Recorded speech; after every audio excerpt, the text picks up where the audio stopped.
Imagine holding in your hands a piece of history so ancient, it whispers secrets from over 3,000 years ago. These aren't just any relics, they're cracked and weathered fragments of turtle shells and ox bones, etched with symbols so mysterious, they've puzzled scholars for centuries. This is the world of Chinese oracle bones, the oldest known form of written communication in East Asia, and a window into the minds of the Shang Dynasty rulers who believed they could decode the will of the gods. These rulers would carve their questions into the bones, questions about war, harvests, even the weather, then heat them until they cracked, reading the fractures like divine messages. And here's the eerie part: some of these prophecies seem to come true with unsettling accuracy. What if these ancient cracks and symbols weren't just random? What if they held omens, real, tangible warnings or promises from the universe itself? Today, we're diving deep into 30 of the most cryptic messages ever found on these oracle bones. Some foretold natural disasters, others hinted at hidden betrayals, and a few even seemed to predict the rise and fall of entire dynasties. But here's what's truly fascinating. Modern researchers are still uncovering new layers of meaning in these inscriptions, blending archaeology, linguistics, and even a touch of the supernatural to unravel their secrets. So why does this matter now in our world of satellites and smartphones? Because these bones are more than just historical artifacts. They're a testament to humanity's endless quest to make sense of the unknown. Whether you're a history buff, a mystery lover, or someone who's always wondered if fate leaves clues behind, this journey into the shadows of the Shang Dynasty will leave you questioning how much we've really changed. The gods may have spoken in riddles, but the answers they left behind are waiting for us to piece them together, one bone at a time. The first of these eerie prophecies comes from a cracked piece of bone, where the jagged lines sprawled like lightning across its surface, an omen the Shang diviners called the cracking sky. To them, this wasn't just a random fracture, it was a dire warning. The heavens themselves were coming undone. The inscription beside it, etched with careful precision, asked whether the gods would bring calamity upon the kingdom. And when scholars matched the date on this bone to ancient astronomical records, something chilling emerged. Around the same time, a total eclipse blacked out the sun over the Shang capital. Imagine the terror of witnessing such an event 3,000 years ago with no scientific explanation. For the Shang rulers, this wasn't just a celestial phenomenon, it was proof the gods were angry. The diviners would have performed urgent rituals, offering sacrifices of wine, animals, even precious jade to appease the spirits. The cracks in the bone, heated until they split under the stress, were their way of listening for divine replies. And the message was clear: something was wrong in the balance of the world. What's even more unsettling, this wasn't an isolated case. Other oracle bones from the same era mention dragons devouring the sun, a phrase historians now recognize as descriptions of eclipses. Some even record the exact day and location, allowing modern researchers to cross-reference them with NASA eclipse catalogs. The alignment is uncanny. Whether by intuition, observation, or something more mysterious, these ancient diviners were tracking cosmic patterns long before telescopes existed. But here's the real question: did they predict these events, or did the cracks simply become omens after the fact? Some bones show signs of being reheated and re-cracked, as if the diviners were probing for clearer answers. Others bear multiple questions about the same eclipse, suggesting a desperate search for certainty. In the end, whether the messages came from the gods or the bones' own fragile nature, one thing's certain: the people of the Shang Dynasty believed their fate was written in those fractures. And sometimes belief shapes history as powerfully as the events themselves. The next omen is written in jagged characters stained with time, a prophecy of the earth itself weeping blood. One oracle bone from the reign of King Wu Ding bears an inscription that speaks of crimson droplets falling from the sky, drenching the fields in what the Shang scribes called the Rain of Ghosts. To a civilization that revered its ancestors as intermediaries between heaven and earth, this wasn't just weather, it was a spectral warning. The bones' cracks revealed a grim verdict. The royal ancestors were displeased, their anger manifesting in this unnatural downpour. Modern science offers explanations that would have been unimaginable 3 millennia ago. What the Shang perceived as blood rain could have been dust storms carrying reddish sand from distant deserts, tinting the rainfall with an eerie hue. Or perhaps it was an algal bloom, microscopic organisms turning water the color of rust, a phenomenon still recorded today from India to Italy. But for the Shang diviners, drenched in a world view where every natural event held divine meaning, this was no accident of nature. It was a curse written in scarlet. Records suggest the king ordered immediate sacrifices, bronze vessels filled with millet wine, entire herds of cattle offered to the spirits. The urgency in the inscriptions is palpable. One bone even lists the names of specific ancestors suspected of sending the omen, as if bargaining with the dead. And here's where history blurs with superstition. Shortly after these rituals, the kingdom faced a devastating drought. To the Shang court, this was confirmation. The blood rain had been a harbinger, a cosmic rebuke they'd failed to appease in time. Yet the mystery doesn't end there. Recent studies of soil layers near the Shang capital reveal traces of iron-rich dust dating to the same period, lending eerie credence to the blood rain accounts.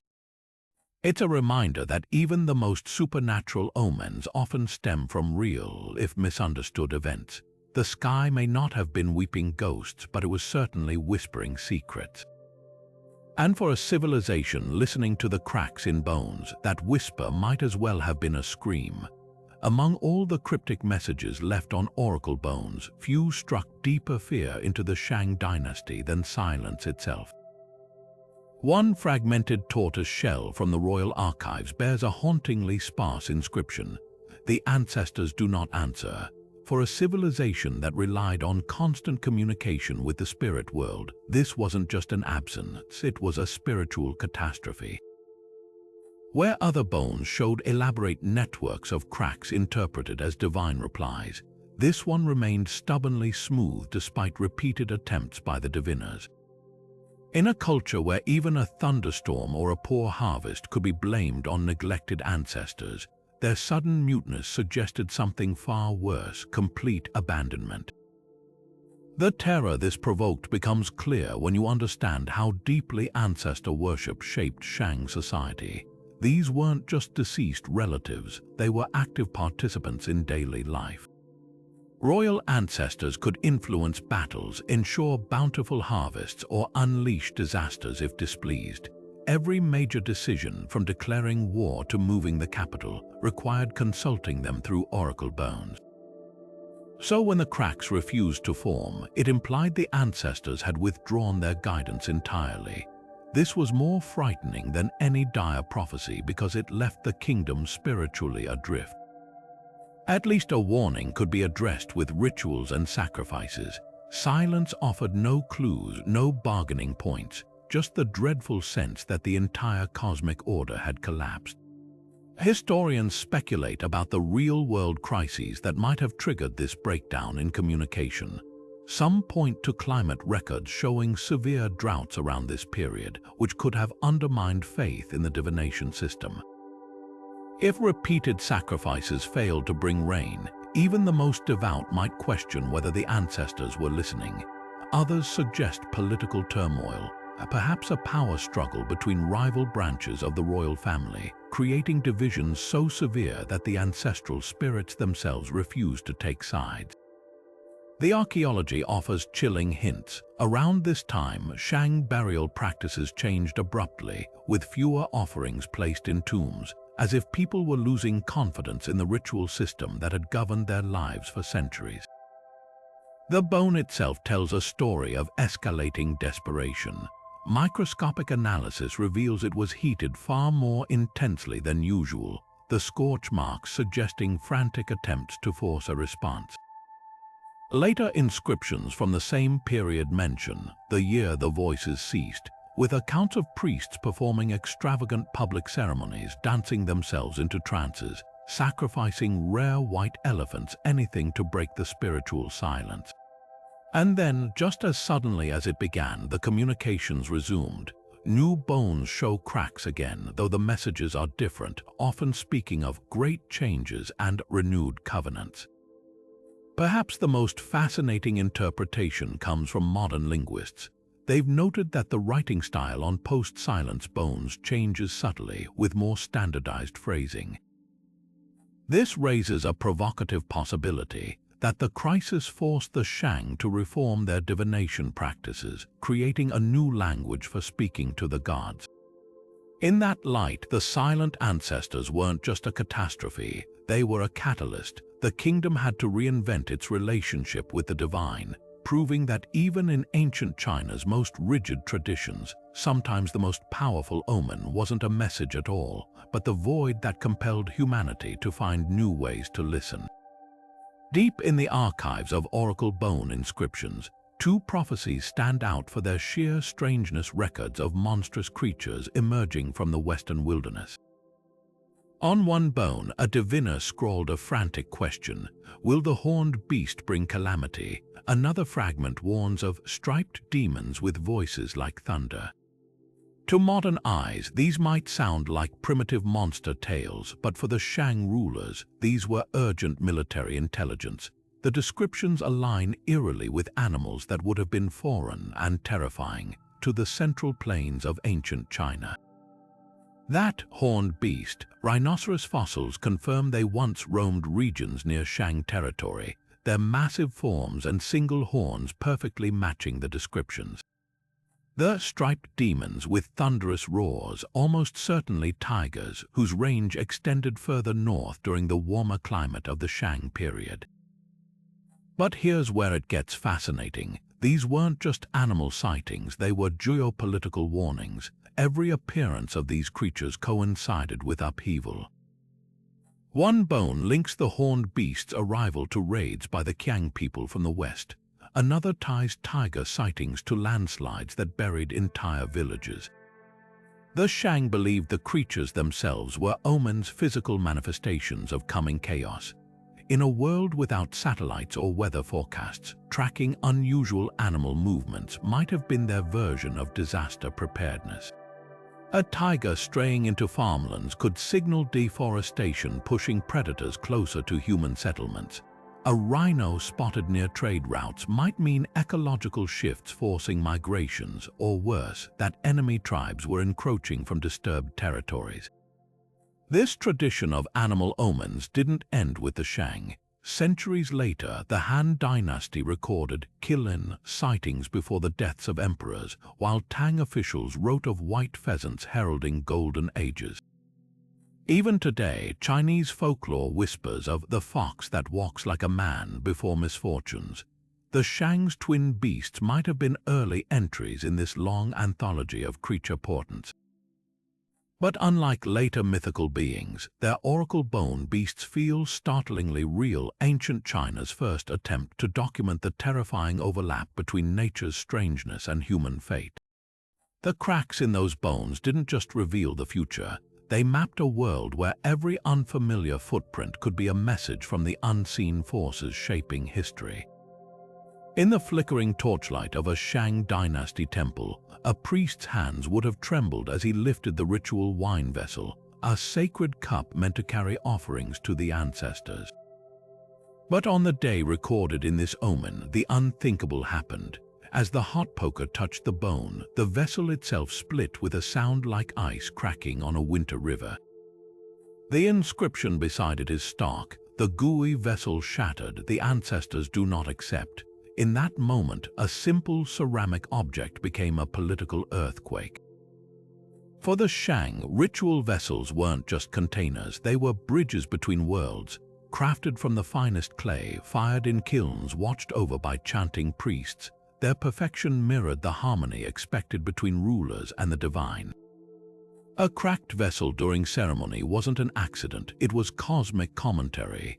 the king's offering, no matter how lavish, had been rejected at the gates of the spirit world.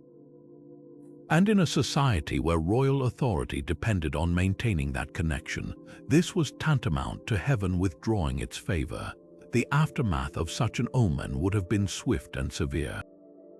Temple scribes recorded similar incidents where cracked vessels preceded coups or droughts. One bone fragment from King Zujia's reign explicitly links a broken wine jar to the disorder of the three clans, a reference to noble factions turning against the throne. The symbolism cut deep. If the ancestors refused even the vessel-carrying gifts, how could they possibly bless the kingdom? Archaeologists have found evidence of mass vessel burials near royal tombs from this period, likely attempts to ritually purge flawed objects that might offend the spirits. But perhaps most revealing is what this omen says about the Shang concept of purity. Modern restorers examining surviving ritual vessels note something curious: many were repaired before final burial, their fractures carefully glued with resin mixed with powdered jade. This wasn't just practicality, it was spiritual first aid. Jade represented immortality to the Shang, and its presence in the adhesive suggests they believed even a broken connection could be healed if approached with reverence. The shattered vessel omen forces us to reconsider how ancient civilizations perceived fragility. Where we might see simple ceramic weakness, they read divine judgment. A king whose offerings were rejected wouldn't just order new cups, he'd launch military campaigns to prove his strength, or marry off daughters to rival clans to regain favor.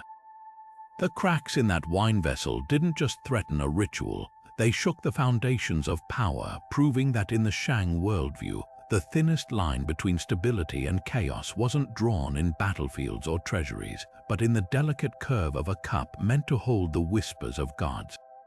The child's voice echoed through the royal courtyard with syllables no one could comprehend, words twisted inside out, sentences unraveling from end to beginning. On an oracle bone from the reign of King Wu Ding, scribes recorded this chilling event as the day the heavens inverted a tongue. To the Shang, a child speaking backward wasn't just a curiosity, it was a rupture in the natural order, a sign that the boundary between worlds had frayed. The inscription describes frantic divinations performed that same night, the bone cracks revealing a single ominous phrase: "The ancestors walk among the living." This wasn't mere superstition, it reflected a core Shang belief that distorted speech mirrored a distorted world. Just as cracked bones revealed hidden truths, inverted language signaled supernatural interference. The child's backward speech likely triggered immediate rituals to correct the cosmic imbalance. Historical records mention ceremonial drums beaten counterclockwise, mirrors placed facing walls, even scribes writing petitions to ancestors in mirrored characters. These weren't arbitrary acts, they were sympathetic magic using reversal to undo the omen's effects. Parallels emerge across ancient cultures, revealing a shared terror of linguistic corruption.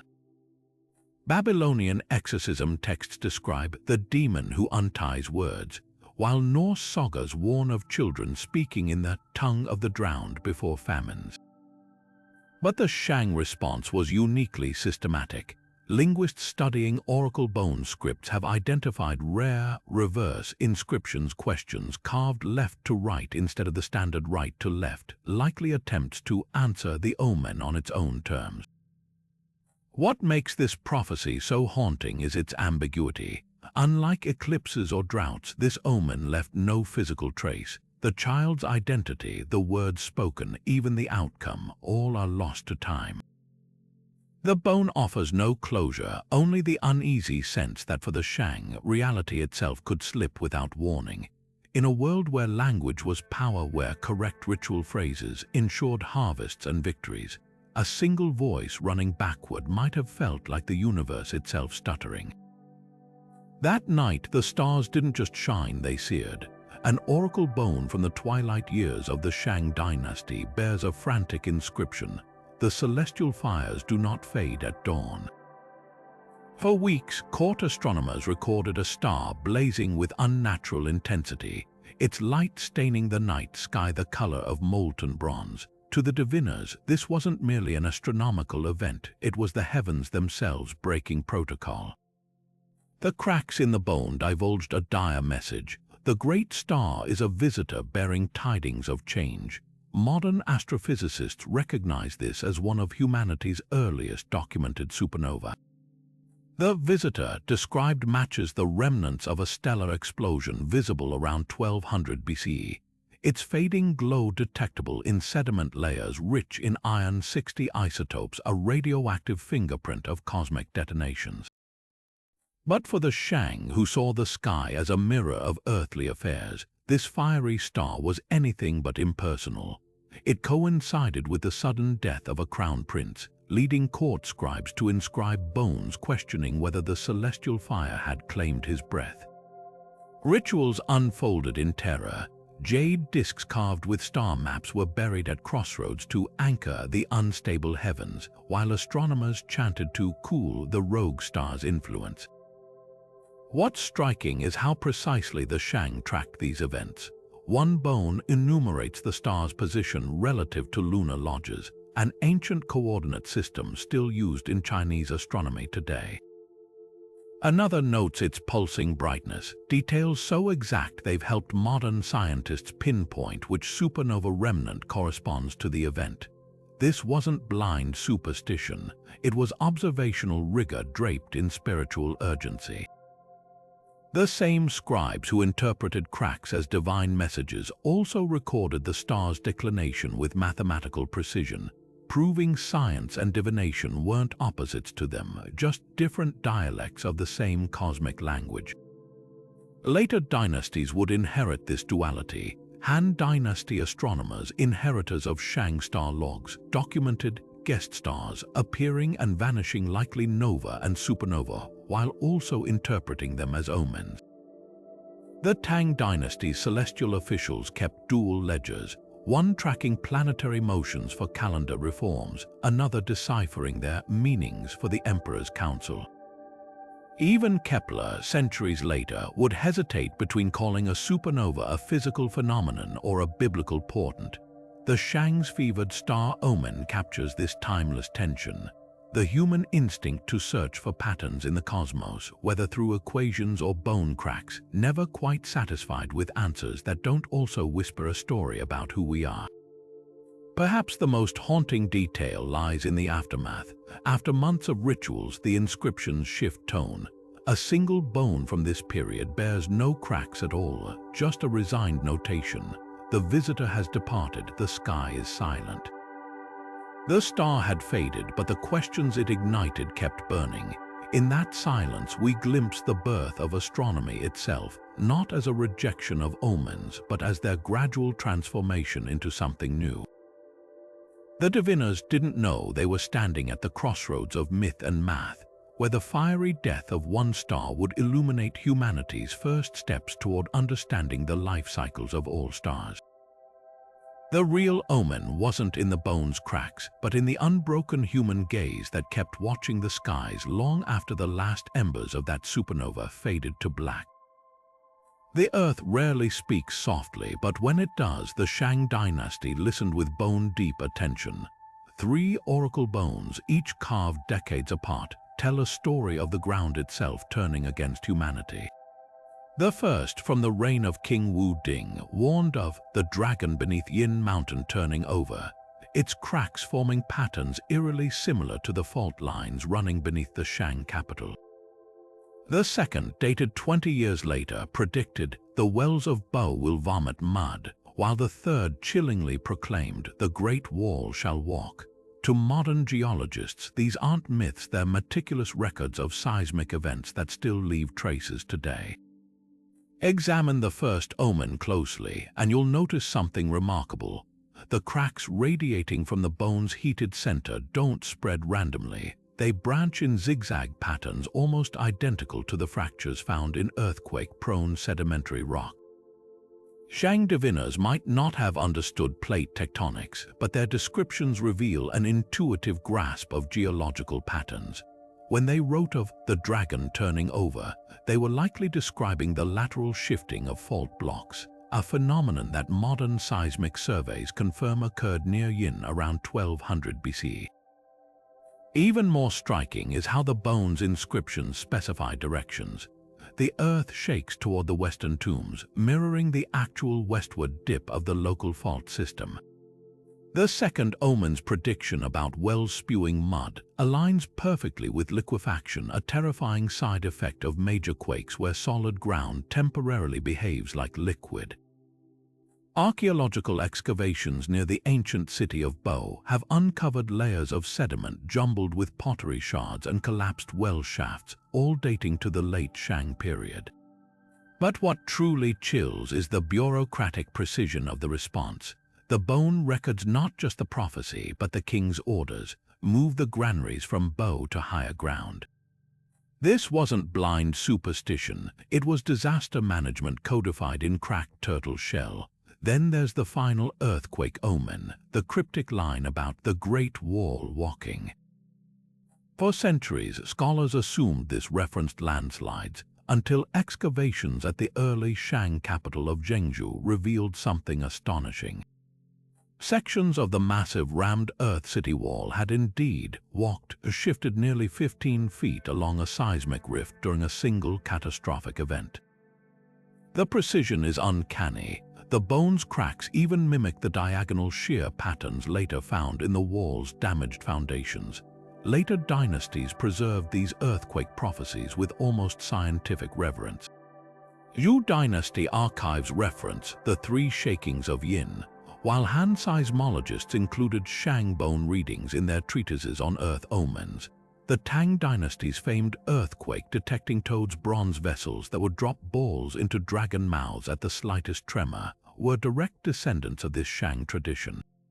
What emerges isn't just a portrait of ancient superstition, but of civilization's first attempts to systematize geological observation. The Shang didn't merely fear earthquakes, they studied them, recorded their directional impacts, even developed evacuation protocols. In those cracked bones, we see the embryonic beginnings of seismology itself, where the language of spirits and the logic of earth sciences hadn't yet divorced. The real prophecy might have been this: that humanity would one day learn to read the Earth's movements not in fractures on turtle shells, but in the meticulous data of seismographs, proving that even our oldest fears can evolve into understanding. In the dead of night, the king jolted awake, his royal robes drenched not in sweat, but in the phantom chill of river water. On the cracked surface of an oracle bone, scribes later etched his terror. The king dreamed he drowned in the Yellow River. For most, this would have been just a nightmare. For the Shang court, it was a direct line to the spirit world. The diviners heated the bone with shaking hands, watching as the fractures formed a chilling verdict. The great dragon stirs beneath the waters. To understand why this dream sent shockwaves through the kingdom, you have to grasp how deeply the Shang intertwined dreams with reality. They didn't see sleep as escape. It was another plane of existence where ancestors and gods communicated through symbols.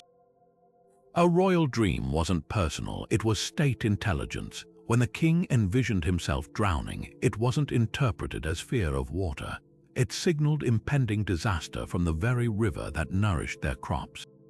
The timing proved horrifically precise. Months after this inscription, seasonal floods along the Yellow River surpassed all records. Archaeological sediment layers show the waterline rose nearly 15 feet higher than usual, swallowing entire villages. But here's what's fascinating: the Shang didn't just see this as bad weather. Their inscriptions describe the floodwaters as the dragon's anger, attributing agency to the natural world.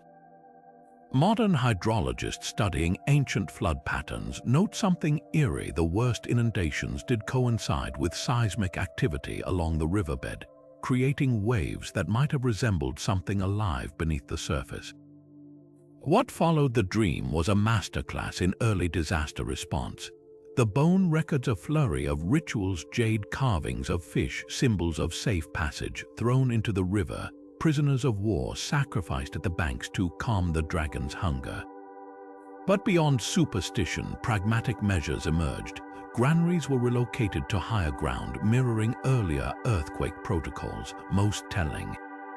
A later inscription boasts that not one storehouse was lost, suggesting these omens, however supernatural their framing, spurred effective action. The drowning dream omen reveals a civilization walking the knife's edge between mysticism and empiricism. While they saw floods as divine punishment, their detailed records of water levels and damage assessments show meticulous observation. Later dynasties would inherit this duality. The Zhou kept dream interpreters at court, but also built the world's first flood control dams. Even today, remnants of this thinking linger. Traditional Chinese hydrology terms still reference dragons when describing underwater currents, proving that some omens never truly fade, they just change form. Perhaps the most haunting legacy lies in the psychological weight these prophecies carried. For the king who dreamed of drowning, the trauma was real. Later bones mention his refusal to cross bridges or even bathe without guards present. In that fear, we see the flip side of divination's power, the way prophecies could become self-fulfilling, shaping reality as much as predicting it. The waters may have receded, but the terror of that dream seeped into the cracks of history, reminding us that sometimes the most powerful omens aren't written in bones or stars, but in the vulnerable moments when even kings close their eyes and find themselves adrift in the dark. The arrow should have flown true. It always did, carved from yew wood, fletched with pheasant feathers and tipped with bronze. This was no ordinary projectile. It was a sacred messenger launched during the autumn equinox to seek blessings for the coming battles. But on that day, recorded in jagged script across a cracked turtle plastron, history took an impossible turn. Mid-flight, the arrow reversed course, embedding itself back into the earth at the priest's feet. The inscription calls it the rebounding thunder, an omen so dire it halted all military campaigns for months. Warfare was sacred theater to the Shang, every clash choreographed through divination. Before battle, arrows were ritually fired toward enemy territories, not to kill, but to symbolically pierce the opposing force's luck. The returning arrow shattered this ritual logic. Bronze inscriptions from the period describe panic in the royal court. Had the ancestors rejected their war plans? Or worse, was an unseen force about to retaliate? Archaeologists working at the Shang capital of Yingzhou found chilling corroboration. A cache of broken arrows buried near the palace walls, their bronze tips deliberately bent backward, as if ceremonially undoing their purpose. The weaponry itself tells a deeper story. Shang arrows weren't uniform, their designs varied based on intended targets. Lightweight barbed points for nomadic horsemen, heavy armor piercing heads for rival city-states. The returning omen arrow, however, bore unique markings, spiral grooves along its shaft, a feature later identified in Zhou Dynasty texts as ghost channels meant to carry divine messages. This was no random malfunction, it was a crafted object designed to be read. Modern engineers recreating the event found such arrows could indeed tumble backward if spun incorrectly, but only with precisely the wrong combination of wind, torque, and release. The odds were astronomically against it happening by chance. Historical records reveal the omen's terrifying accuracy. Within a year of the event, Shang forces suffered catastrophic defeats against the Zhou, losses so severe they triggered the dynasty's eventual collapse. Excavated battle sites from this period show something peculiar. Shang archers' graves contain arrowheads lodged in their own skeletons, as if their weapons had turned against them. Whether by psychological warfare, ritual sabotage, or uncanny coincidence, the rebounding arrow prophesied a truth. Bronze armor couldn't deflect. Sometimes the deadliest strikes come from directions no shield can block. Yet the most haunting legacy lies in how later cultures adapted this omen. Han Dynasty strategists hung echo arrows in temples' feathered shafts rigged to vibrate when enemy forces moved nearby. Tang generals consulted reenactors who could make arrows dance on strings, interpreting their movements like bone cracks. The Shang's terror of that returning projectile birthed centuries of military divination, proving that even in war's chaos, humans will always search for patterns, especially the ones that come flying back when least expected. When the farmers brought the two-headed calf before the Shang king, the royal diviners didn't see a biological anomaly, they saw a crack in the fabric of the universe itself. The oracle bone inscription describing this event is unusually detailed, noting not just the deformity but precise details. The calf's left head cried at dawn, the right at dusk, and the milk from its mother turned to sour brine. To a civilization that relied on livestock for survival, this wasn't just a sick animal, it was a living omen screaming of divine displeasure. The cracks formed in the heated bone that day spelled out a chilling verdict. When the earth breeds twins in one skin, the heavens will soon divide. Livestock deformities held special terror for agricultural societies, but the Shang reaction was uniquely systematic. While other ancient cultures might discard or destroy malformed animals, the Shang preserved them, sometimes literally. Excavations at Yingsu have revealed ceramic jars containing the bones of two-headed lambs and cyclopic piglets, carefully buried near temple altars. These weren't hidden away in shame. They were treated as sacred messages, their physical forms serving as reference materials for future divinations. The two-headed calf likely underwent extraordinary scrutiny, its organs examined for abnormalities, its behavior meticulously documented. One later inscription even suggests they attempted to breed it, seeking to replicate the omen under controlled conditions. Parallels across ancient civilizations reveal how universally such anomalies were feared and revered. Babylonian liver omens interpreted deformed sheep organs as messages from Shamash, while Roman historians recorded two-headed calves being presented to the Senate as harbingers of civil war. The Aztecs saw twin-headed animals as manifestations of their dualistic gods, but the Shang response stands out for its clinical precision alongside spiritual dread. Their records distinguish between different types of deformities, beasts with limbs reversed versus creatures bearing double markings, in each category linked to specific types of disasters. The two-headed calf fell into the gravest class, heaven-earth splitting, reserved for omens suggesting cosmic schism. Modern biology explains such birth defects as conjoined twinning caused by incomplete embryonic separation, often triggered by environmental toxins or genetic mutations. But archaeology confirms the Shang were observing real patterns, just not the ones they assumed. Soil samples from their pastures show spikes in heavy metals during periods when deformity reports increased, likely from primitive bronze smelting operations contaminating grazing lands. The sour milk described in the inscriptions matches symptoms of manganese poisoning in cattle. In their quest to decode divine will, the Shang were accidentally documenting early industrial pollution's ecological impact. The two-headed calf omen's legacy endured far beyond the Shang. Zhou Dynasty bureaucrats institutionalized monstrous birth reporting, requiring local officials to send detailed sketches of any abnormal animals to the capital. Han Dynasty texts cite the calf incident as precedent when a six-legged lamb appeared, justifying massive tax relief for the affected region. Even Confucius weighed in, arguing such anomalies reflected not heaven's anger but human misgovernment, an early secular interpretation of teratology. What began as a superstitious reaction to a biological fluke became, over centuries, a catalyst for both scientific observation and administrative reform. Perhaps most poignant is how this omen captures the human mind's tireless pattern-seeking. Faced with the inexplicable, the Shang didn't look away. They leaned in, desperate to extract meaning from the chaos.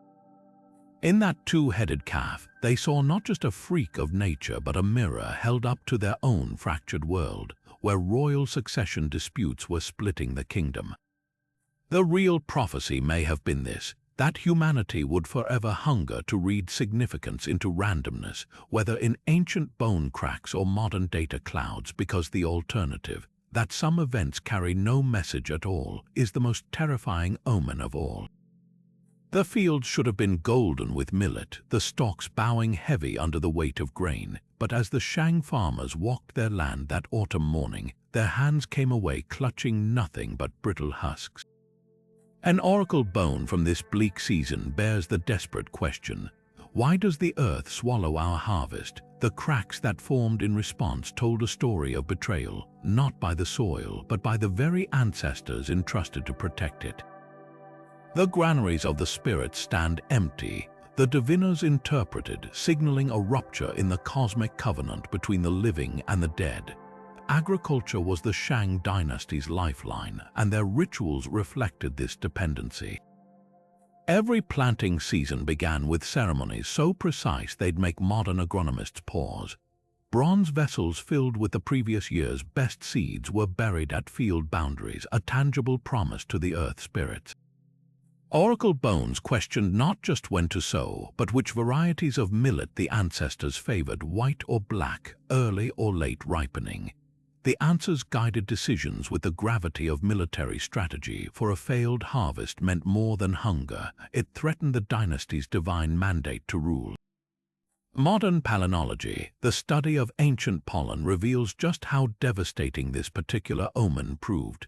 Core samples from Shang-era fields show a sudden drop in millet pollen around 1200 BC, replaced by hardy weeds indicating drought stress. But there's a chilling detail. The worst declines cluster near the capital's ritual centers, where heavy sacrificial burning may have altered local rainfall patterns.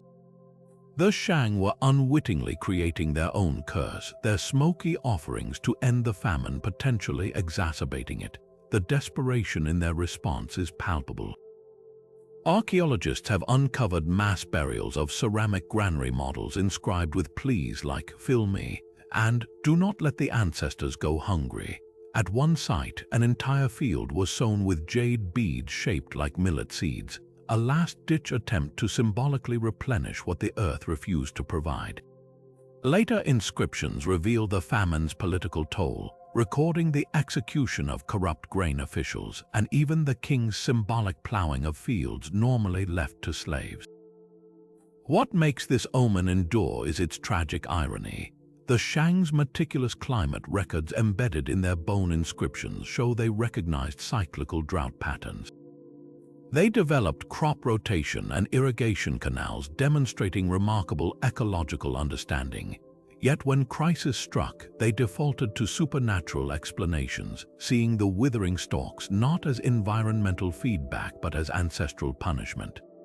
In those cracked bones, we witness the collision between emerging agricultural science and ancient cosmology, a reminder that even the most advanced societies can be undone by the stories they tell themselves about the natural world. The harvest omen's legacy rippled far beyond its time. Later dynasties institutionalized ever-normal granaries to buffer against famine, a policy inspired by Shang failures. Chinese agricultural manuals began including moon phase planting guides, practical knowledge originally buried in oracle bone divinations. And perhaps most telling, the character for crisis in modern Mandarin combines the symbols for danger and opportunity, a conceptual seed planted during those desperate Shang winters when every empty stalk forced a choice between despair and innovation.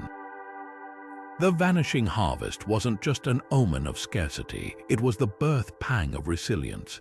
The river mist clung thick that morning, swirling around the ankles of the soldiers standing guard, until the mist began taking shapes no living hand had carved. An oracle bone from the late Shang Dynasty preserves this chilling account. At the crossing of the Luo River, the ghost army rises with the tide. The inscription describes spectral warriors emerging from the water, their bronze armor rusted but still clanking, their voices gurgling as if their lungs remained filled with river mud. To the sentries who fled in terror, these weren't hallucinations, they were messages from the drowned. Evidence suggests this was more than superstition. The Luo River basin was a notorious battleground where Shang forces clashed repeatedly with the Qiang tribes. Archaeological digs along its banks have uncovered mass graves, skeletons tangled in ways that suggest they were dumped into the water post-battle, their bones still bearing the nicks of bronze weapons. But here's what's fascinating. The ghost army sighting coincides with an unusually high flood season. Sediment layers show the river swelled that year, likely dislodging buried corpses that then floated downstream, their decomposing forms eerily resembling soldiers marching in formation when caught in pre-dawn fog. The Shang response reveals how deeply they believed the dead could influence the living. Instead of avoiding the haunted stretch, priests conducted rituals there, offering millet cakes and bronze daggers to the watery depths. One recovered bone bears an inscription asking the drowned warriors directly, "Do you hunger for vengeance or tribute?" The cracks that formed suggested the latter, leading to a macabre innovation. Excavations have uncovered carefully drilled holes in the ribs of drowned soldiers' remains, likely to free their spirits by mimicking the cracks in oracle bones. This grisly practice hints at a belief that even human bones could become divination tools if treated with the right rituals. Later dynasties would sanitize these river omens into folklore. Tang poets spoke of willow branches bent by ghostly armor, while Ming strategists avoided camping near certain fords rumored to echo with phantom battle cries. But the Shang's original inscriptions force us to confront something darker. In their worldview, the past wasn't truly gone. The drowned, the slaughtered, the dishonored dead, they lingered just beneath the surface of reality, as tangible as the next breath. When that river mist thickened, it wasn't just weather. It was the veil between worlds growing thin, and the cracks in their bones were the only language strong enough to translate what came through. The moon hung low over the Shang capital that night, not as a perfect silver disk, but as a shattered mirror, its light fractured into jagged beams. The bone recording this event bears an unusually poetic inscription. "The heavenly mirror cracks, the Lady of the Moon weeps shards." Unlike solar eclipses, which the Shang documented with clinical precision, this lunar anomaly sent diviners scrambling. The cracks they heated into the bone-formed patterns resembling the very splinters they saw in the sky, interpreted as a warning. When the moon bleeds light, women of power shall fall. What the Shang witnessed was likely a rare lunar halo, ice crystals in the atmosphere refracting moonlight into prismatic arcs. Modern meteorologists recognize these as harmless optical phenomena, but for moon-worshipping cultures like the Shang, the implications were dire. Lunar deities held immense power in their cosmology, particularly Chang, the goddess who would later dominate Chinese mythology but whose origins trace back to these early oracle bone omens. The weeping shards description matches later folkloric accounts of Chang scattering moonbeams when in distress. Archaeoastronomers have pinpointed the likely date of this event using planetary software. A winter night around 1190 BC when atmospheric conditions perfectly aligned to create an extreme halo effect. But the Shang response reveals deeper cultural layers. Excavated ritual pits from this period contain bronze mirrors deliberately broken and buried, their reflective surfaces symbolically shattered to counteract the omen. Women of the royal household were temporarily secluded, their hair bound with white silk, a color associated with moonlight, to ward off the predicted downfall. The connection to female power wasn't arbitrary. Shang society maintained a delicate balance between patriarchal rule and matrilineal spiritual authority. Priestesses often interpreted moon-related omens, and several queens held significant political influence. The fractured moon omen coincided with historical records of a queen mother's sudden death, her passing blamed on this celestial imbalance.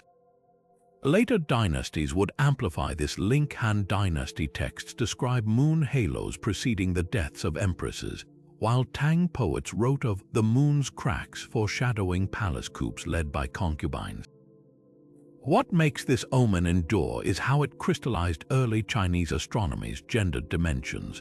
Solar phenomena were typically associated with masculine rulership. Emperors styled themselves as sons of heaven, mirroring the sun's dominance. But the moon belonged to the feminine realm of intuition and cycles, its distortions seen as disruptions in that sacred order. Modern telescopes might show us the science behind lunar halos, but those ancient bone cracks remind us how much human history was written by people staring skyward, weaving stories from the play of light and shadow across the face of the night. Perhaps the most poignant legacy lies in how this omen birthed a myth that outlasted the Shang by millennia. Chang's eventual transformation into the lonely moon goddess, forever separated from her mortal lover, may have roots in this very bone inscription. When the diviners wrote of the moon weeping shards, they unknowingly composed the first stanza of an epic still told today, proof that some omens don't fade with the dawn, but become the stories we use to explain the unexplainable century after century. The bronze ritual vessel stood gleaming on the altar, its surface etched with sacred symbols until the morning the priests found it glistening with something far more ominous. The great Zun weeps, the inscription reads, describing how droplets formed along the vessel's intricate Tauti mask designs like tears streaming from a demon's eyes. This was no ordinary condensation. To the Shang diviners, these tears carried a message far beyond the physical world. The cracks in the bone that day confirmed their worst fears. The metal bleeds the ancestors' thirst. Modern chemistry explains this phenomenon as simple oxidation. When humid air meets metal surfaces, moisture condenses, especially on alloys with high tin content like Shang bronzes. But in a culture where ritual vessels bridged the human and spirit realms, every droplet held cosmic significance. The inscriptions reveal meticulous observations. Some vessels wept only at certain moon phases, others during specific sacrifices. One record notes how a drinking cup reserved for ancestral rites accumulated moisture faster than identical vessels used for living royalty, a detail that sent priests into frenzied divination sessions. The Shang response was both pragmatic and profoundly spiritual. Chemical analysis of residues inside weeping bronzes shows they were immediately refilled with wine or blood offerings, as if to quench the ancestors' thirst. But the rituals went deeper. Excavations have uncovered bronze workshops where artisans deliberately alloyed metals to increase surface condensation, crafting vessels literally designed to speak through moisture. Some were even inscribed with channels to guide the droplets into ritual basins, transforming a chemical process into a sacred communication system. What makes these omens so gripping is their duality. While the Shang viewed weeping bronzes as supernatural signs, their records inadvertently document early metallurgical experimentation. The same diviners who interpreted droplets as ancestral tears also noted which vessel shapes collected the most moisture, which patterns slowed oxidation, and how temperature affected condensation rates. Practical knowledge later codified in Shang Dynasty metalworking manuals. The second bronze omen takes this further. A massive ritual cauldron, used only for the most solemn sacrifices, began oozing a reddish fluid that stained its legs like bloody tears. The inscription describes panic. The Ding vessel sheds its skin. The earth will soon drink blood. Here, nature provided an even stranger phenomenon. Recent studies suggest this blood sweat was actually a chemical reaction between the bronze-copper content and acidic offerings like fermented plums or vinegar, creating a copper acetate solution resembling blood when mixed with iron impurities. Yet the consequences were very real. Following this omen, Shang records describe unprecedented human sacrifices, not the typical prisoners of war, but high-ranking nobles and even royal concubines. Their skeletons, excavated from foundation pits beneath the palace, show they went willingly, some clutching bronze mirrors as if to reflect their final moments back to the spirit world. The weeping bronzes had demanded the ultimate price, proving that in the Shang worldview, even chemistry could become a dialogue with the divine. This blend of observation and superstition created a feedback loop that shaped history. The more bronzes wept, the more elaborate the rituals became, which in turn increased the acidic residues causing the reactions. It's a haunting reminder of how easily cause and effect can blur when filtered through belief. Those droplets weren't just water, they were the condensation of an entire civilization's fears, aspirations, and relentless need to feel connected across the thin veil between the living and the dead. And sometimes the most powerful omens aren't written in cracks or stars, but in the slow, silent tears of metal that outlived the hands that made it.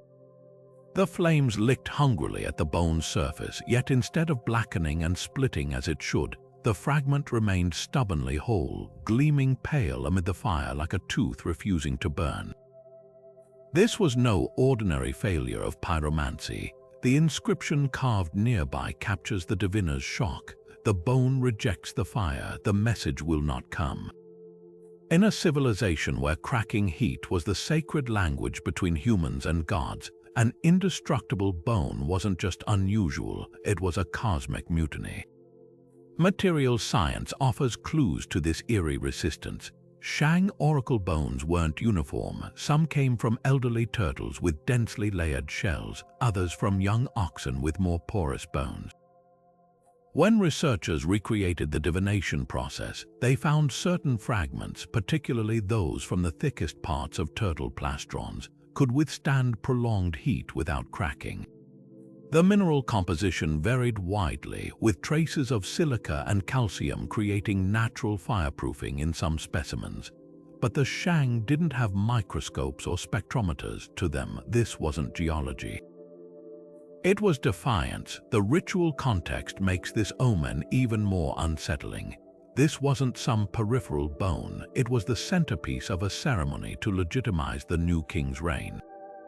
The failed crack meant no divine approval could be read, throwing the succession into spiritual limbo. Later inscriptions describe frantic attempts to salvage the ritual.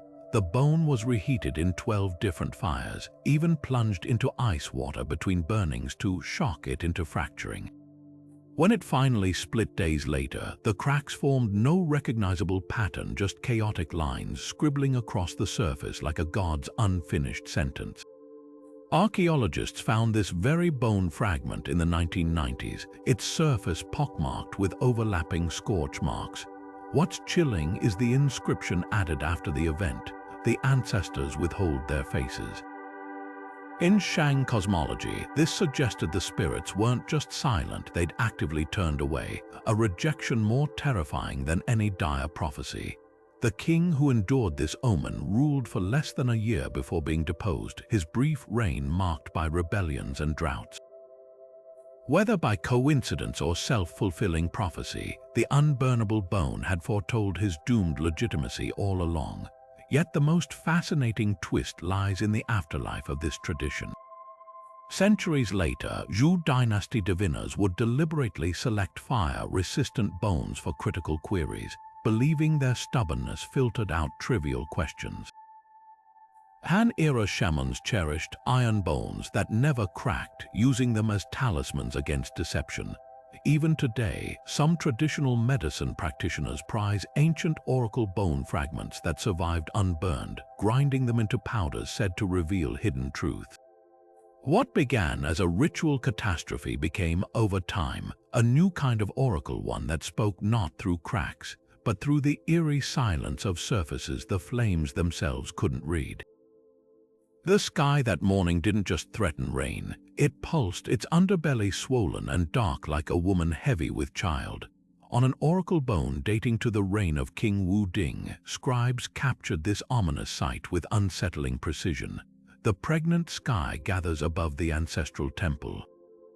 What followed wasn't the usual divination about rainfall, but something far more visceral. A question etched beside the heated cracks asked whether the heavens themselves were breeding disaster or bounty. To the Shang meteorologist priests, clouds weren't just weather formations, they were celestial wombs carrying the future's raw potential.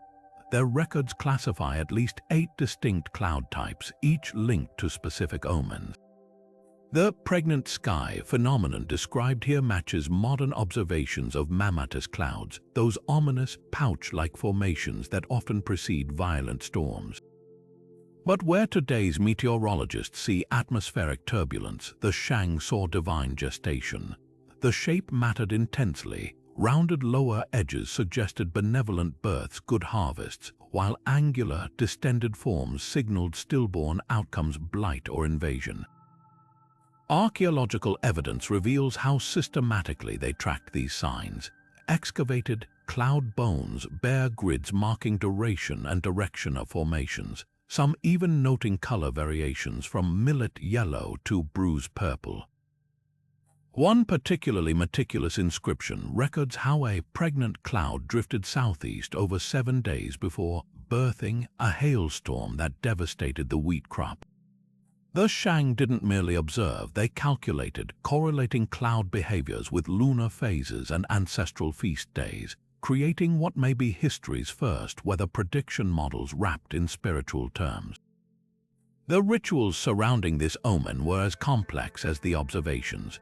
When the pregnant sky appeared, priestesses performed ceremonies with clay models of swollen bellies, some filled with seeds to encourage abundance, others with broken pottery shards to cut potential disasters. The most chilling response was reserved for clouds that lingered beyond 9 days, a sacred number. These necessitated the sky-breaking ritual, where bronze daggers were hurled into the air to pierce the stagnation, an act mirrored in later Chinese folklore about using needles to disperse malevolent rain. Modern climatology lends eerie credence to these ancient fears. Sediment cores from Shang-era fields show that periods of pregnant sky descriptions align with evidence of extreme weather, either droughts from stalled high-pressure systems or floods caused by atmospheric rivers. The Shang were witnessing and meticulously recording the birth cycles of weather patterns we now name El Niño and La Niña, wrapping them in narratives that made sense for their world.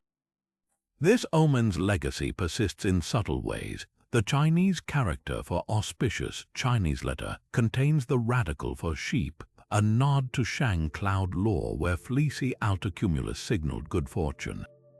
Farmers in Henan province still whisper about the sky's pregnancy when mammatus clouds appear, though now they check weather apps alongside folk wisdom. And perhaps most poetically, China's modern meteorological satellites bear names like Fengyun, wind cloud, maintaining that ancient thread of watching the heavens not just for forecasts but for stories. What makes the pregnant sky omen so timeless is how it captures humanity's eternal dance with uncertainty. The Shang didn't know why clouds took certain shapes, but they refused to face that mystery passively. In those bone inscriptions, we see the roots of science not as a rejection of the sacred, but as the painful, beautiful process of learning to read the world's patterns, one swollen cloud at a time. The fire had barely touched the bone when a sound pierced the quiet of the temple, a high, keening wail like a distant voice crying from the underworld. The scribe's hand froze mid-carving as the sound swelled, vibrating through the heated fragment until it seemed to hum with unnatural life. This was no ordinary crackling of marrow or splitting shell. The inscription calls it the day the bone sang, a phenomenon so rare it was reserved for only the most portentous messages. Modern physics might label it thermoacoustics, the way heat can vibrate air trapped in porous materials to produce sound. But to the Shang diviners, those eerie tones were the ancestors themselves howling through the flames. Excavations have uncovered bones deliberately carved with resonant chambers, hollowed out spaces that amplify sound when heated. Some bear tiny channels, almost like flutes, designed to guide the airflow that creates these ghostly whispers. The craftsmanship is startlingly precise. One such bone, tested by archaeologists, emitted a perfect F-sharp when heated to divination temperatures, a note that, in later Chinese musical theory, was associated with autumn and the west, the direction of death. Whether by accident or design, the Shang had turned their oracle bones into instruments of the otherworld. But the singing bones weren't just spiritual amplifiers, they were early scientific tools. The pitch and duration of the sounds varied with the bone's thickness, moisture content, and even the type of fire used. Shang records show diviners catalogued these differences meticulously, noting that bones from sacrificed oxen sang clearer than those from wild deer, or that winter bones produced deeper tones than summer ones. Without realizing it, they were documenting principles of acoustics and thermal conductivity that wouldn't be formally studied for millennia. The most chilling account comes from a fractured scapula found in the royal archives. Its inscription describes a melody, not just random notes, but a recognizable sequence that matched a funeral dirge traditionally sung for Shang kings. The bone had been heated years after the king's death, yet it sang his song with unsettling accuracy. Forensic musicologists reconstructed the tones using the bone's dimensions and scorch patterns, confirming the sequence aligns with surviving fragments of Shang ritual music. Coincidence, perhaps, but in a culture where sound itself was considered a bridge between worlds, the line between physics and the paranormal blurred beyond recognition. What lingers is the duality of these omens. The same phenomenon that inspired terror also spurred innovation. Later dynasties adapted the singing bones into early musical therapy, heating tuned bone fragments to diagnose illnesses based on the pitch of their vibrations. Shang Dynasty doctors used variations of this technique to detect hollow cavities in lungs, a primitive form of percussion medicine. Even today, the phrase "bones singing" survives in Chinese folklore as a metaphor for moments when the past refuses to stay buried, when history's echoes grow too loud to ignore. The Shang may have heard spirits in those eerie notes, but they also left us something equally profound, proof that sometimes the most haunting discoveries emerge not from what we see in the cracks, but from what we hear whispering through them. The priests dropped their bronze measuring rods in shock as the sun climbed to its zenith, and the shadows vanished, not shortened, not faint, but utterly erased, as if the world had been flattened beneath a celestial hand. The oracle bone inscription marking this event simply states, "The day the sun stood naked and the earth forgot to bow." To a civilization that used gnomon shadows to track time, plant crops, and orient temples, this wasn't just odd weather. It was the cosmos stripping away one of reality's most fundamental rules. Shang astronomers would have recognized this phenomenon as the summer solstice sun passing directly overhead, a rarity in their latitude, but their inscriptions revealed deeper terror. The accompanying cracks warned of the sky's eye opening too wide, suggesting they saw this not as astronomy but as surveillance, the gods peering down with unwelcome intimacy. Ritual responses were extreme. Excavated pits from this period contain hundreds of bronze mirrors buried face down, likely attempts to block the sun's invasive gaze. Even more chilling are the skeletal remains found in these pits, not sacrificial victims, but statues posed to cast no shadows, their arms arranged at precise angles to mimic the sun's path that day. Parallels across ancient cultures reveal a shared primal fear of shadowless moments. Egyptian temple texts describe the Day of the Invisible Follower, when Ra's boat paused directly overhead, leaving even pyramid builders exposed. The Maya recorded a Black Sun event where shadows inverted before war, but the Shang response stands out for its mathematical precision. Their bone inscriptions include exact timings from the 3rd drumbeat to the 9th, matching modern calculations of solar zenith duration for their capital. They even noted the anomaly's edge effects. Only within the 3rd wall's shadow did the dogs still bark, a likely reference to urban canyons preserving slivers of shade. Modern astronomy confirms how rare this would have been. At the Shang capital's latitude, a true zero-shadow zenith occurs maybe once a millennium due to axial precession.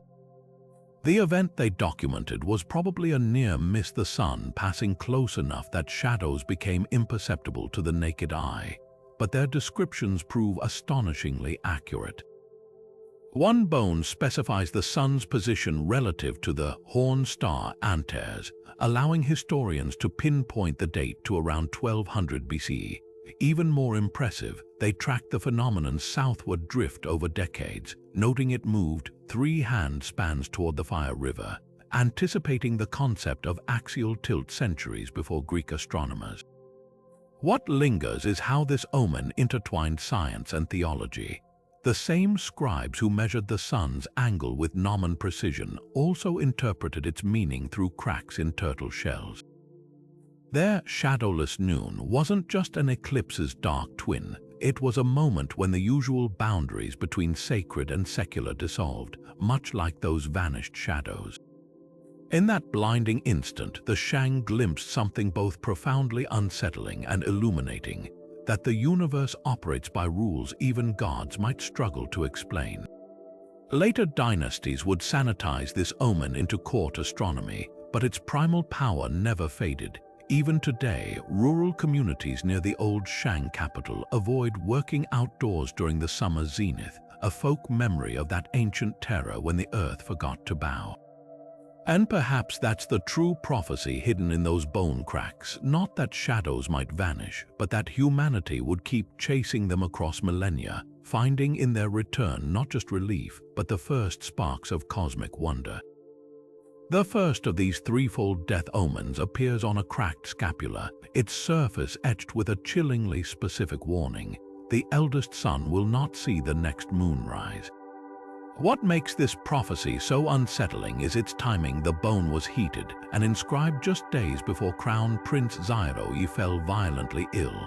Shang burial records confirm his tomb was hastily constructed, its walls bearing unfinished murals and the funerary bronzes crudely cast, as if death arrived too abruptly for proper preparations. Yet the omen's true eeriness lies in its aftermath. Later inscriptions describe how diviners re-examined the original bone, claiming the cracks had always hinted at water in the lungs, a detail conspicuously absent from the first reading. Modern forensic analysis of the prince's skeletal remains reveals advanced pulmonary edema, exactly matching this retroactive prediction. The second death omen unfolds with even stranger precision. A tortoise plastron bears the stark phrase, "The Queen's bedchamber will birth silence," followed by an unusual glyph resembling a snapped thread. Royal archives from this period document Queen Fu Hao's sudden passing during childbirth, her tomb containing not one but 2 tiny skeletons, the infant positioned at her feet with a jade spindle whorl placed between them, symbolizing severed destiny. Here, the line between prophecy and manipulation blurs. The snapped thread glyph appears nowhere else in Shang script, leading linguists to speculate it was invented specifically for this tragedy. Even more telling, the bone itself shows signs of being reheated and re-cracked after the Queen's death, with new interpretations added along the original fractures. What began as a vague warning was sharpened into razor-edged hindsight, but the third omen reveals the darkest interplay between prediction and power. When a young prince's oracle bone proclaimed, "The eastern wall drinks royal blood," it coincided with a bitter succession dispute. Excavations at the palace's eastern gate uncovered evidence of a brutal struggle, shattered ritual vessels, spear tips embedded in pillars, and most damningly, a skeleton with distinct royal jade ornaments crushed beneath a collapsed section of wall. The official bone inscriptions later declared this the fulfillment of divine will. Yet hidden beneath this narrative lies a grimmer truth. The prince's name appears scrubbed from ancestral tablets, his personal scribe's bones found in a punishment pit. This wasn't just a death foretold, it was a political purge dressed in prophecy's robes. Shang burial customs amplify these suspicions. Normal royal interments followed strict protocols, 9 ceremonial layers, jade plugs for the orifices, sacrificed retainers arranged by rank. But these 3 tombs break pattern. Prince Xiaorou's grave lacks the customary bronze processional bells, replaced with clay replicas. Queen Fu Hao's renowned military regalia was buried separately, her weapons ritually killed by bending. The crushed prince's tomb contains no head, just a jade replica staring blankly upward. These deviations suggest death so unexpected or shameful they demanded ritual containment. Modern statisticians have analyzed the threefold death sequence, revealing an uncomfortable pattern. Of 47 royal demise prophecies in the oracle bones, these three cluster within a single turbulent decade when Shang power was weakening. Their predictive accuracy aligns suspiciously with periods of political instability. It's as if the cracks in the bones became a canvas for rewriting history, transforming messy, inconvenient tragedies into preordained cosmic drama. The ancestors may have spoken through those fractures, but it was the living who decided what the whispers meant. What lingers isn't just the question of whether these prophecies were real, but why they mattered so intensely. In a civilization where rulers derived authority from divine mandate, unexplained royal deaths threatened the world's very order. Perhaps the true omen was this, that the cracks in those bones mirrored the fractures in Shang society itself, a dynasty so desperate to believe in its own legitimacy that it turned catastrophe into ceremony. The threefold deaths weren't just predictions, they were the sound of an empire telling itself stories to keep the darkness at bay. The sun rose that morning not as a golden disk but as a smoldering wound in the sky, a dull, throbbing red that stained the horizon like blood seeping through cloth.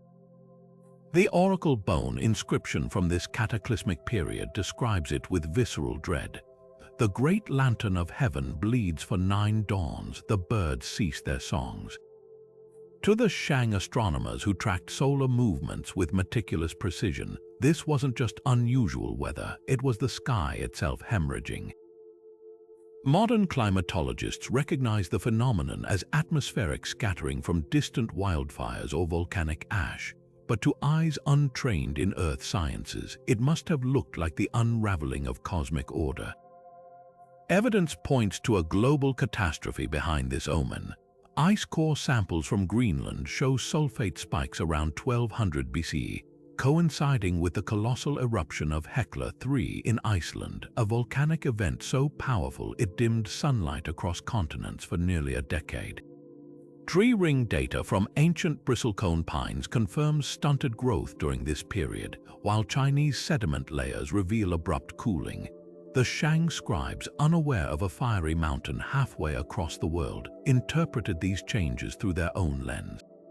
One bone fragment questions whether the red sun signals the cooking fires of the Western demons, reflecting their belief that malevolent spirits dwelled beyond the known world. The societal impact was profound. Agricultural inscriptions from this era shift abruptly. Questions about millet yields vanish, replaced by frantic queries about which crops might survive perpetual twilight. Burial sites show spikes in child skeletons with signs of malnutrition, their graves containing tiny clay suns painted crimson instead of the traditional gold. Most haunting are the ritual responses. Archaeologists have uncovered pits filled with hundreds of bronze mirrors polished to blinding brightness, likely attempts to reflect back the sun's lost vitality. Others contain charred remains of red-robed effigies, their hands clasped in supplication to the bleeding sky. What makes this omen uniquely terrifying is its duration. Most celestial portents, eclipses, comets, shooting stars last minutes or hours. The bloodied sun persisted for days, then weeks, then months. Later inscriptions describe desperate innovations, farmers planting deeper, hunters tracking nocturnal prey, even alchemists boiling minerals to create artificial light sources. The cracks in the bones from this period grow erratic, as if the diviners themselves were losing faith in their craft. One fragment bears a heartbreaking addendum. The ancestors say nothing, the cracks have gone blind. Global parallels reveal how widespread the catastrophe was. Egyptian papyri from the same era describe Ro's bark sailing through waters of blood, while Hittite tablets lament that the sun god has been wounded. The Shang records, however, stand out for their scientific precision amid the supernatural dread. They noted the sun's redness intensified at certain hours, correlated it with respiratory illnesses in their livestock, and even tracked how it affected shadow lengths, gathering data that modern researchers now use to model ancient atmospheric conditions. Perhaps the most poignant legacy lies in how this omen transformed Shang spirituality. Prior to the Blood Sun period, oracle bones primarily addressed local concerns: harvests, wars, royal health. Afterward, questions appear about lands beyond the 9 rivers and the breadth of distant mountains. The world had suddenly felt larger, more interconnected in its vulnerability. When the sun finally regained its golden hue years later, the inscriptions strike a new tone, not quite relief, but a wary recognition that the cosmos operated on scales beyond human comprehension. The real prophecy of the bloodied sun wasn't in its terrifying appearance, but in the dawning realization that even the mightiest dynasty was just a speck in the path of forces that paid no heed to kings or kingdoms. The fields should have been alive with the sound of wings. Spring migrations typically filled the Shang capital's skies with geese, cranes, and pheasants. But on the morning recorded in this omen, the earth itself seemed to exhale its birds in one gasping collapse. Oracle bones from this period describe a scene of eerie silence. The winged ones fall like autumn leaves, their cries do not rise.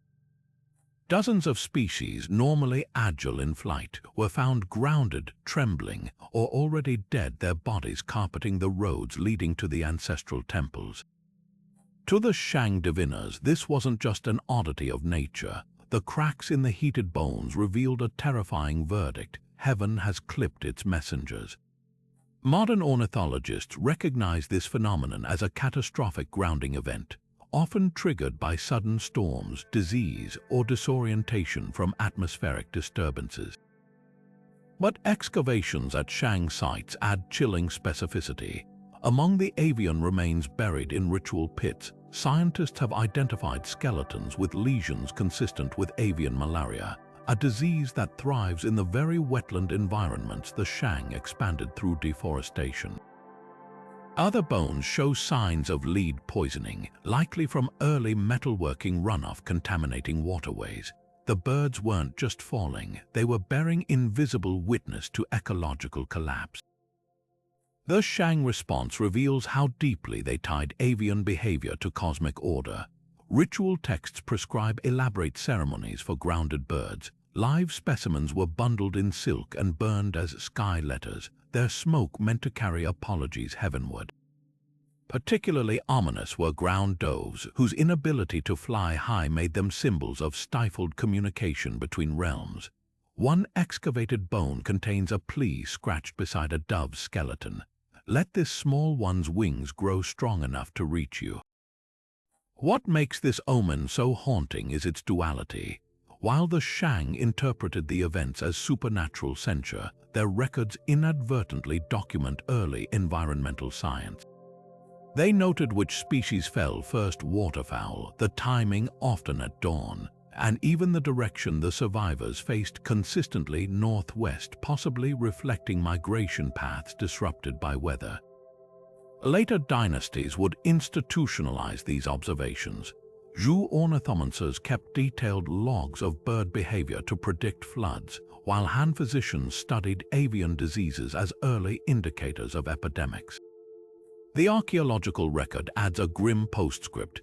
Layers of ash at Shang sites reveal a sudden increase in bird sacrifices following these events, not the usual pheasants or quail, but raptors and cranes, typically spared as sky messengers. It's as if the people, desperate to restore balance, offered back the very creatures heaven seemed to reject. Among the most poignant finds is a jade carving of a swallow with deliberately broken wings, buried beneath a palace gate, a permanent plea for the skies to reopen. Today, when mass bird die-offs occur, scientists rush to study them as ecological warnings. The Shang, 3,000 years prior, were doing the same, just through a lens where every falling feather was also a character in a celestial scroll. Their terrified reverence for those flightless birds might have been wrapped in mysticism, but it sprang from the same impulse that drives modern conservation: the dawning realization that when the messengers between earth and sky begin to falter, the world itself is holding its breath.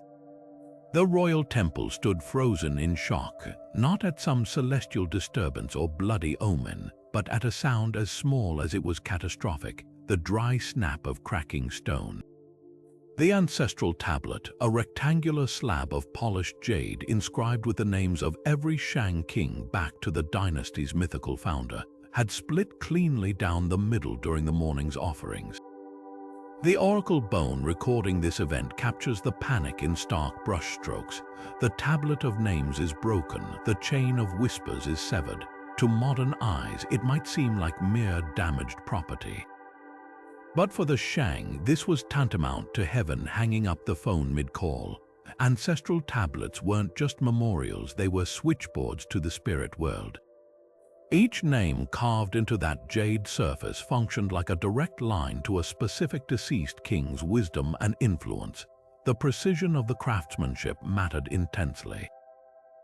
Archaeological finds show these tablets were made from nephrite jade quarried hundreds of miles away, its veins carefully selected to avoid natural fissures. The splitting of this sacred object didn't just represent physical damage, it signaled a rupture in the very infrastructure of divine communication. The rituals to repair this breach were as elaborate as they were frantic. Excavations near Yingxu's royal temple have uncovered pits filled with the remnants of what can only be described as spiritual first aid kits. Powdered jade mixed with gold dust to heal the stone's essence, clay replicas of the tablet baked with the actual broken fragments inside a symbolic reunification, and most hauntingly, miniature bronze anvils and hammers presumably used to reforge. The connection through sympathetic magic. The inscriptions reveal that for 3 days and nights, the king himself held the two halves together while priests chanted directly into the fracture, attempting to bridge the gap with sound vibrations. Material science lends eerie credence to their concerns. Jade, though hard, suffers from internal stress fractures caused by repeated thermal shifts, exactly what would occur in a temple where incense smoke and ritual fires created constant temperature fluctuations. The Shang likely didn't understand crystalline structures, but their meticulous records note which tablets broke most often, those near the eternal flame altar, and even describe preventive measures like rotating tablets to rest them. This was structural engineering dressed in spiritual terms. What makes this omen so revealing is how it lays bare the Shang's tactile relationship with the divine. Their religion wasn't abstract theology, it operated through physical interfaces. When the tablet cracked, they didn't just mourn the loss of an object, they feared the collapse of an entire communication network.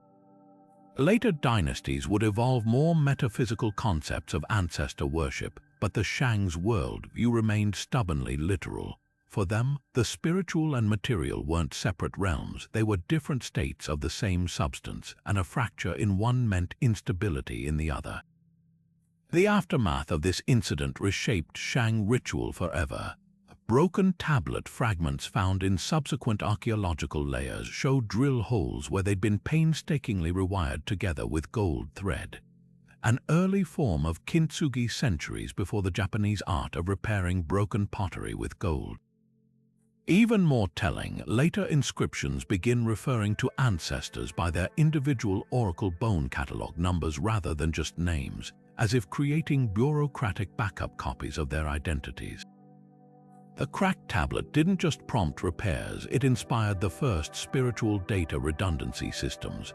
Perhaps the most poignant insight lies in the emotional weight of those mended fractures. Where we might see ancient superstition, the Shang left evidence of something remarkably modern: the human need to fix what's broken, whether with gold, ritual, or sheer stubborn devotion. Those reassembled tablets weren't just religious objects, they were 3,000-year-old testaments to the universal terror of being left unheard, and the lengths will go to keep the lines open even to those who have long since stopped answering. The final omen, etched into the Shang oracle bones, is also its most cryptic. 3 characters so enigmatic they've fueled debates for centuries. the dragon sleeps. Unlike dramatic prophecies of bleeding skies or screaming bones, this quiet phrase carries a hush of finality, like the last ember fading in a dying fire. To modern eyes, it might read as poetic metaphor, but in the context of the Shang Dynasty's collapse, these words take on the weight of an epitaph. One interpretation points to literal dragon bones, not mythical creatures, but the vast fossil beds of dinosaurs and prehistoric mammals that thread through northern China's geology. Shang diviners stumbling upon these gargantuan skeletons might have seen them as the remains of slumbering titans, their rest signaling some cosmic withdrawal of favor. Excavations near the last Shang capital have uncovered fossilized bones deliberately placed in ritual pits, some stained with oracle ink as if attempts were made to read them like turtle shells. The most chilling find, a mammoth femur carved with the same three characters, suggesting the omen transcended metaphor. It was a physical witness to the dynasty's unraveling. But others argue the dragon symbolized imperial authority itself. Later Zhou dynasty texts describe usurpers putting the dragon to sleep as code for overthrowing kings. A shattered jade dragon figurine was found buried beneath the steps of the final Shang palace, its head severed, its body drilled with holes that may have once tethered it to a ceremonial base. This wasn't just art, it was a binding. If the dragon represented the Shang's divine right to rule, then its sleep hinted at something far darker than abdication. The most haunting theory emerges from lost Shang mythology. Fragmentary hymns speak of a celestial dragon who breathed the dynasty into being and would one day close its eyes to reclaim that energy. Astronomical records from the period note an unusual comet described as the dragon's eyelid lowering, visible in the years leading up to the Zhou conquest. Whether this was poetic coincidence or observed omen, the effect was the same. When the Zhou armies finally stormed Yingzhou, they reportedly burned the oracle bones not as spoils of war, but as a ritual to wake what should remain dreaming. Even the phrasing itself holds secrets. The character for sleep in this inscription differs from standard Shang usage. It's written with an extra stroke beneath the mouth, radical, implying not rest but suffocation. Forensic linguists have suggested the scribe may have intentionally altered the character to convey a more violent slumber, one from which no dragon and no dynasty could rouse. The Zhou victors seem to agree. Their historians recounted how the last Shang king clasped a jade dragon to his chest as his palace burned, whispering not a plea for mercy but a lullaby. What makes this omen endure is its unsettling openness. The broken dragon figurines, the fossil beds, the dying comet, they're fragments of a story without an ending. Perhaps that's the true prophecy. The dragon never specifies whether its sleep is temporary or eternal, whether its dreams are peaceful or vengeful. 3,000 years later, we're left with the same unease that gripped the Shang as their world crumbled. The sense that some forces, once roused, cannot be put back to rest, and others, once asleep, may never wake again. The phrase, "the dragon sleeps," might seem like a poetic whisper from the past, but beneath its quiet surface churns a whirlpool of political intrigue, geological wonder, and psychological warfare. This final oracle bone omen serves as both epitaph and enigma, a Rorschach blot into which every generation projects its own fears and theories. At its most literal level, the Shang may have been recording something astonishingly mundane yet extraordinary. Their encounters with the enormous fossilized bones that litter northern China's badlands. Even today, farmers in Henan province still unearth petrified remains they call dragon bones, some bearing uncanny resemblance to the jade dragon figurines found in Shang tombs. Paleontologists have identified these as dinosaur fossils, massive sauropod femurs that could easily be mistaken for a slumbering celestial beast's ribs, or the vertebrae of the mythical azure dragon said to uphold the heavens. But the Zhou conquerors who overthrew the Shang spun this omen into something far more sinister. In surviving Zhou propaganda texts like the Declaration of the Mandate, scribes rewrote "The dragon sleeps" as proof of Shang decadence, claiming their rulers had lulled the cosmic guardian to slumber through moral failure. This wasn't just political spin, it was spiritual sabotage. By framing the dynasty's collapse as a divine withdrawal rather than military defeat, the Zhou cemented their legitimacy. Archaeological evidence confirms their ruthlessness. At the Shang's last capital, Yingzhou, excavators found shattered dragon effigies deliberately buried beneath Zhou administrative buildings, a symbolic killing blow to the old order's power. Yet the most fascinating angle emerges from the Shang's own records. Unlike earlier omens filled with urgent ritual responses, bones mentioning the sleeping dragon show eerie resignation. One fragment describes priests abandoning their usual divination fires, instead wrapping oracle bones in silk and placing them in flowing water, to drift where the dragon dreams. This suggests the Shang themselves may have interpreted the omen not as temporary dormancy, but as a cosmic retirement, an acknowledgement that their 1500-year covenant with the supernatural was expiring. Modern linguists note the character for sleep. Here Chinese letter differs from standard usage, incorporating the moon radical Chinese letter beneath the traditional I component Chinese letter, as if to imply the dragon's rest would last not just nights, but entire lunar cycles beyond human reckoning. The geological record adds another layer. Sediment cores from the Yellow River floodplain reveal catastrophic climate shifts during the Shang's final decades, drought layers so severe they'd have turned the river into a trickle. For a culture that saw dragons as water deities controlling rains and floods, a sleeping dragon would explain ecological collapse in spiritual terms. Strikingly, the same layers contain unusually high concentrations of dragon bone fossils, prehistoric remains exposed by eroding riverbanks during these dry periods. The Shang, witnessing both skeletal giants emerging from the earth and their life-giving waters vanishing, likely connected these events in ways modern science now verifies were chronologically accurate if mythologically framed. What gives this omen enduring power is its ultimate ambiguity. Unlike other prophecies that spelled out clear causes and effects, the dragon sleeps refuses resolution. Was it surrender, a warning, a natural observation misconstrued as metaphysics? Even the Zhou, who weaponized the phrase, seemed uneasy with its open-endedness. Later Zhou dynasty bronzes depict dragons with deliberately closed eyes, not dead but dormant, always hinting at possible awakening. This cultural PTSD lingered for millennia. As recently as the Ming Dynasty, imperial astronomers recorded dragon stirs sightings during political upheavals, proving how a single cryptic message scratched onto bone could echo through 30 centuries of human anxiety and imagination. Perhaps the real genius of this final omen lies in its silence. Where other prophecies shouted their meanings, the dragon sleeps, simply waits, a riddle without an answer key, inviting every generation to search the cracks in their own world for signs of waking. The Shang may have fallen, but their dragon still dreams, and in that endless potential, the past keeps its grip on the future. The cracks in those ancient oracle bones didn't just predict events, they actively rewrote history.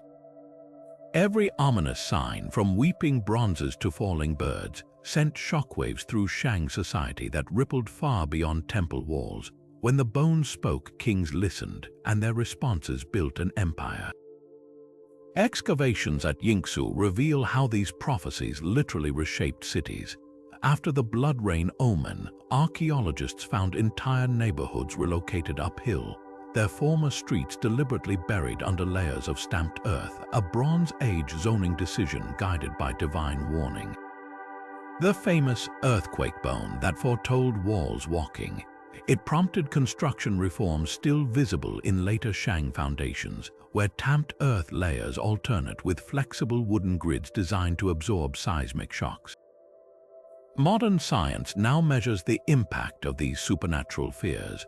Radiocarbon dating of relocated grain stores matches precisely with drought omens, while lead isotope analysis traces how metal shortages followed, weeping bronze rituals where precious vessels were smashed and buried.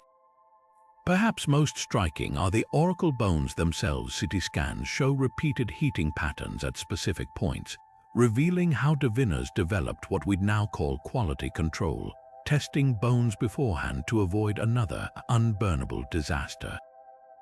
This wasn't blind faith, it was an evolving dialogue between belief and evidence. Warfare transformed under these omens too. Magnetic surveys of battlefields show Shang armies consistently avoided valleys after prophecies of ghost armies rising.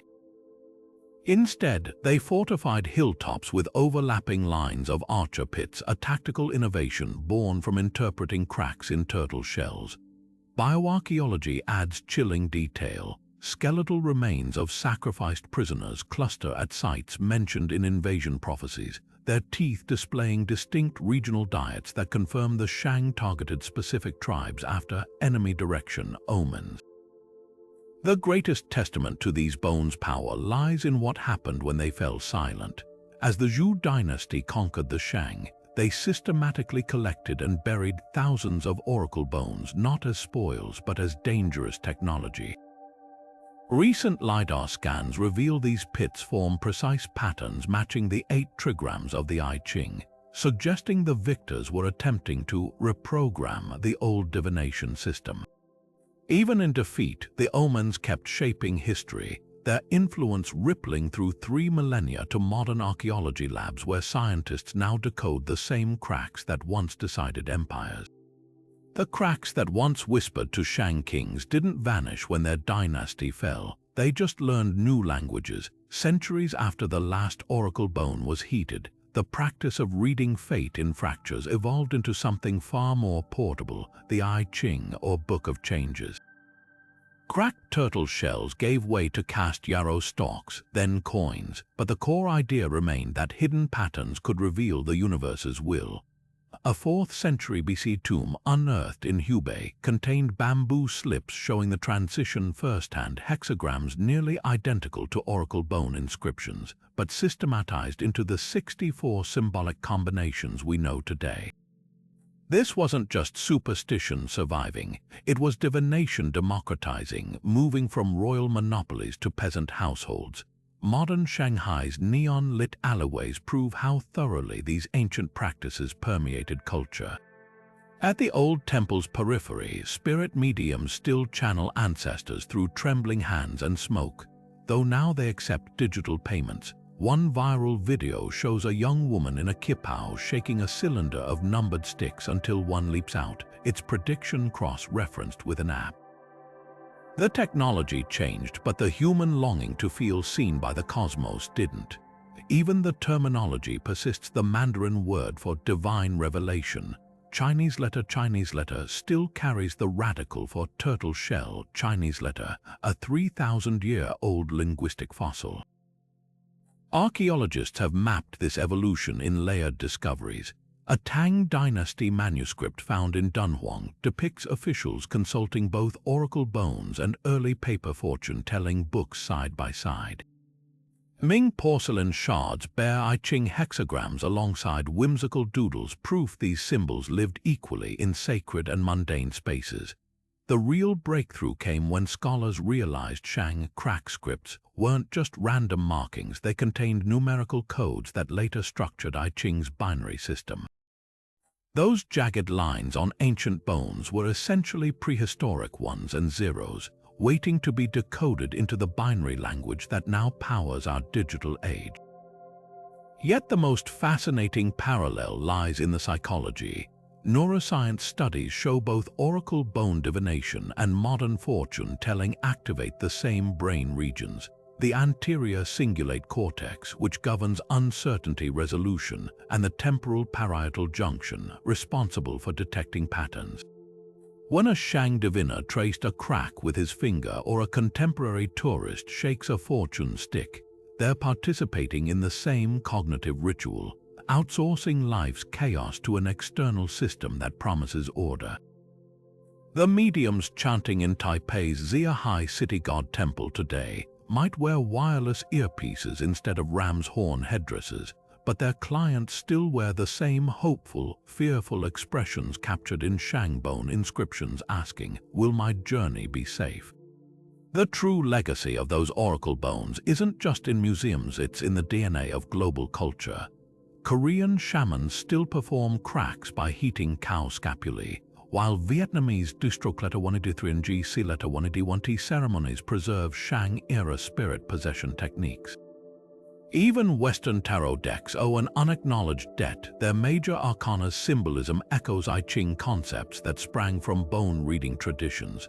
The next time you flip a coin to make a decision, remember, you're speaking a linguistic descendant of that ancient cracking sound when kings listened to turtle shells and called it destiny. The methods have modernized, but the magic trick remains the same. Convincing uncertainty, it wears the face of order if only we know how to read the signs. The question of whether the Shang Dynasty's omens held real power or were merely elaborate illusions cuts to the heart of how we understand history itself. Scholarly camps remain fiercely divided. Some archaeologists point to eerie correlations, like the blood rain, bone-matching sediment records of iron-rich dust storms, as evidence these prophecies captured genuine phenomena.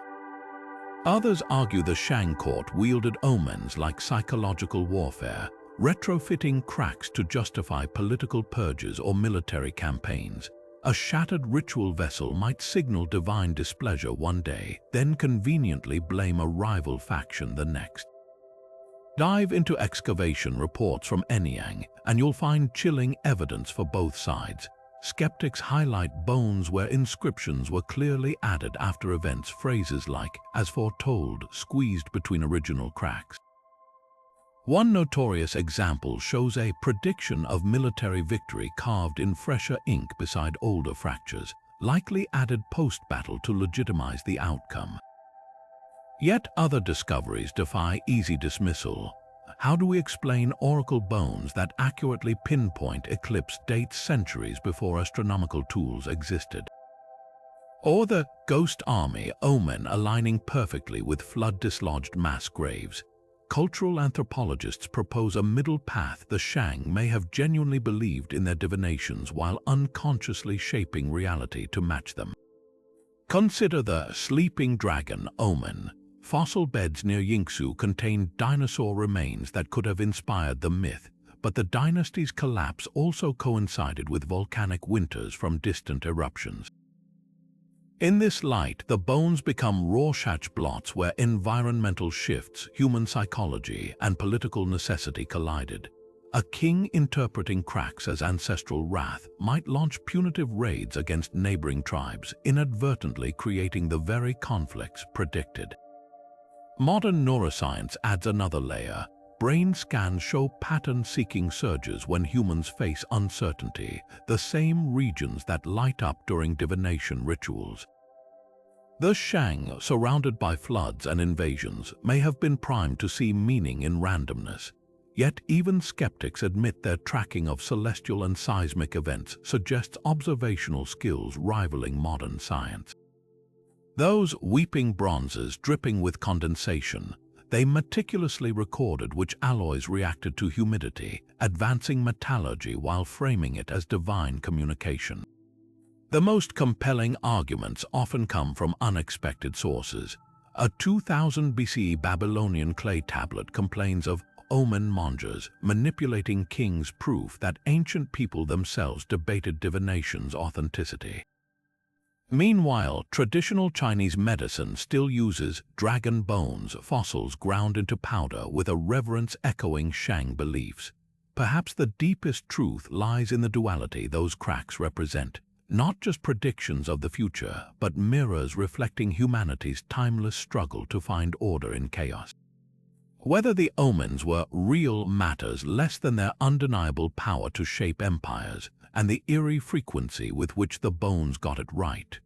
From cracked turtle shells to supernova blazes across ancient skies, these 30 omens etch a startling truth the Shang Dynasty's whispers still echo today. Their bone-deep certainty that the universe leaves clues wasn't just superstition.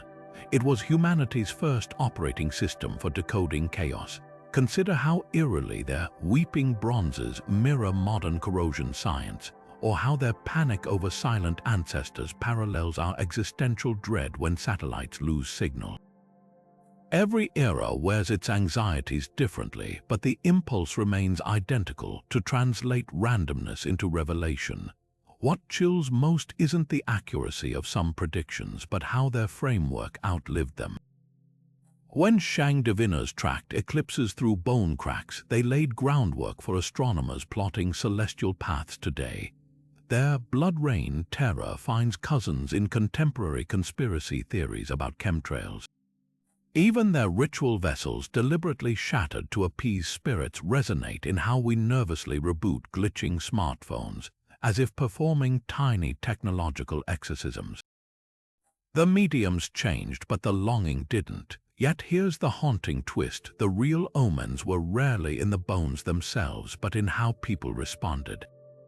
A ghost army vision became self-fulfilling when it triggered military purges.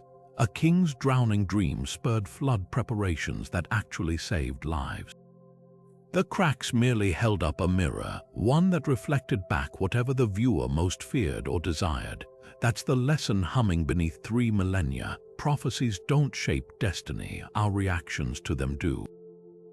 So what fractures are we misreading now? When servers crash or AI generates surreal glitches, are we facing technical hiccups or digital auguries? Perhaps climate anomalies are today's pregnant skies, and quantum fluctuations are modern singing bones. The universe never stopped sending signals, we just swapped scapulae for screens. Your turn: scroll down and whisper your own omens into the comments. Which modern phenomena feel like 21st century bone cracks? A stock market flash crash? A viral meme predicting disasters? This thread could become our collective oracle shell, heating up with shared wonder. After all, the Shang remind us, the future isn't written in stars or shells, but in what we choose to hear when the world whispers.